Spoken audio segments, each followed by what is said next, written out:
U.S. news, global stock market. Downturn. Investors are reacting negatively to the U.S. Supreme Court's decision on abortion and ongoing inflation concerns, causing a decline in global stock markets, Financial Times. Shifting work practices. The pandemic forced businesses to reevaluate work models. Terms like work from home and hybrid work are now commonplace, reflecting a new reality in the post-pandemic work environment. Business Today India. Government news. U.S. Supreme Court decision.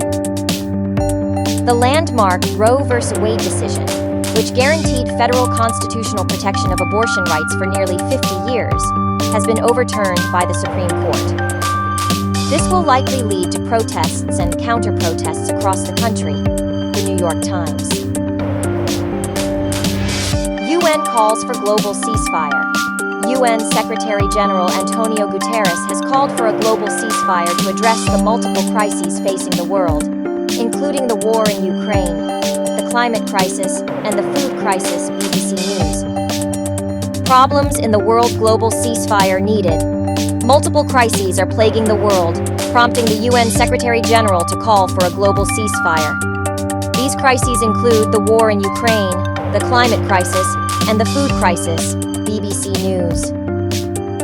Resurgence of cholera. The World Health Organization, WHO, has reported a worrying spike in cholera cases across several regions.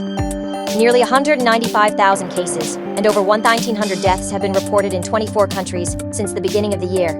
Global issues. U.S. abortion ruling. The U.S. Supreme Court's decision on abortion rights is likely to have a significant social and political impact within the country, potentially leading to increased social unrest. The New York Times.